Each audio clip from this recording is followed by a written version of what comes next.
She should have been safe. She should have been happy. But when I saw her in the palace that night, standing in the moonlight, I knew something was wrong. Her eyes were empty. Her lips did not move, but I heard her voice whisper in the wind. Help me. I was only a servant when Princess Oledo married King Okonkwo of Okofia Kingdom. She was the most beautiful woman in the land, kind and gentle, loved by all. But her father, the great King Ochebi of Akale Kingdom, made a terrible mistake. He gave her to a man who had no heart.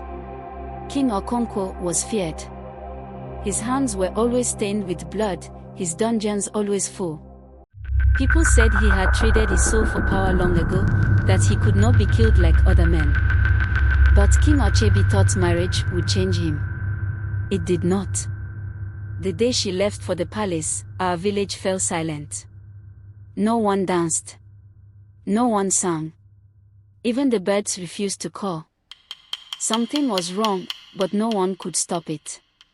At first, there was no news. Then, rumors came. Some said the princess was locked away. Some said she had fallen ill. Others whispered that she no longer spoke at all. Then one night, I saw her. I was sent to the palace to deliver grain. As I passed the great hall, I looked up and saw her standing on the balcony. Her dress was white, but it looked grey under the moon. Her hands gripped the railing like she was holding herself up. And her face was like a mask. Empty. Cold. Then the wind carried her voice. A whisper. A plea. Help me. I ran. I told no one. Who would believe me? Who would dare go against the king?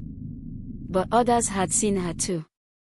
The palace guards muttered of strange sounds at night, of the king pacing his halls, speaking to someone unseen. The servants swore they heard weeping, but when they checked, the halls were empty. Then one morning, the king woke up screaming. He tore through the palace, shouting her name, his voice breaking like a child's. His men rushed to his chambers and found him shivering, pointing to the dark corner of the room. She was here, he whispered. She was watching me. But the princess had died the night before. The healers said her heart simply stopped. She was buried in the royal tomb, her body wrapped in white cloth.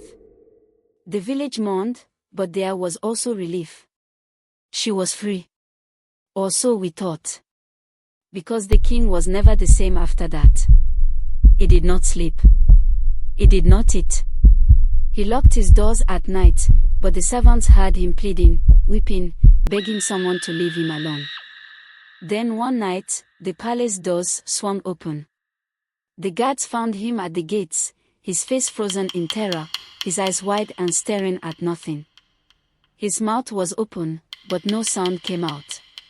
He was dead. Some say the princess took him. Some say the spirits punished him. All I know is that after that night, no one ever dared to enter their chambers again. Even now, when I pass the palace, I walk quickly. Because sometimes, when the wind is just right, I still hear her whisper. Help me.